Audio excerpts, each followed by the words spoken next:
is another edition of what's in my box, what's in the box. And to make a long story short, both of these are plants that I have had at one time, and one of which I actually have already, still. But I'm just gonna go get to it. I ordered these off of eBay, and I'll explain why. So, first plant here, which is, you can see it's a Paphiopedilum, packed pretty well. This is Cascade Creek times, well, it's Cascade Creek times Rothschildianum.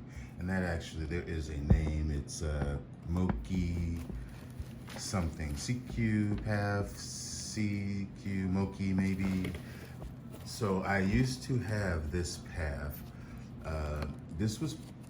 It wasn't the first path of mine, but it was one of the first that I successfully rebloomed, and it was one of the first that I sort of figured out the sort of scheme of how I should grow them and how to bloom them, which was, the plant that I had at the time was a seedling. It was much smaller than this, and I don't believe it had an extra fan, which I don't know what this does. Let's go back to look real quick. But either way, the plant was fairly small and stayed small for quite a while, even after I had repotted it. I had it sitting not on the top shelf, but on a lower shelf, because at the time I considered these terrestrials and thought that they should be grown the same as Phalaenopsis.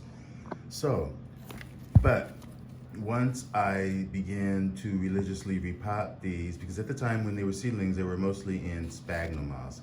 So I had to repot them every year, year and a half, but I really got on a schedule of every year. They were strictly in sphagnum.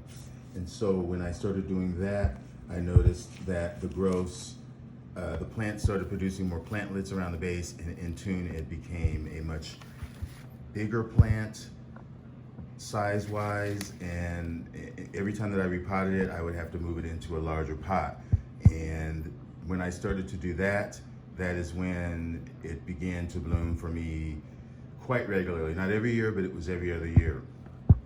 For some reason, I can't remember why the plant died on me, but it had always remained kind of dear to me, because it was the first one that sort of the light bulb went on as far as culture and what I needed to do in my environment to get this particular plant to bloom. So that's the reason behind that.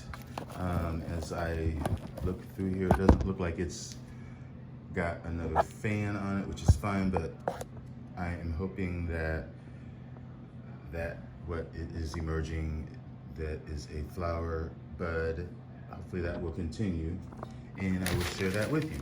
Now this one is one that I just purchased, but it is one that I've had in the past. And as I'm looking through the box, I don't even see the tag, but this is a Phalaenopsis Mount Toro. Now, Mount Toro, I forget the parentage. I know it's Lady Isabel times something, maybe, I don't know, Rothschildianum, Paphiopedilum, I don't know. The tag is not in here. But anyway, I just bought one of these last week. I had one of them while ago, but it was very small. These are very slow growing because of the stony eye, and just in general, paths are slow growing anyway. But the plant that I got just a few weeks ago, you might have seen the video that I made today where I walked into the room and that actual path, Mount Toro, was on the ground, and I sort of was making a joke, well, it must know that it's about to be replaced. Well, this is its replacement, and it's got a growth emerging on that side, and I think I did see another one, perhaps another little nubbin that's very, very tiny. Maybe, perhaps that is what I saw. But in any event, it's got 3 potential fans, 2 potentially 3 fans. It's in bloom, not in bloom, but it's got a nice inflorescence on it with buds that are about to emerge. They are cracked. So I will be sharing those flowers with you very soon, but that is what is in my box, folks.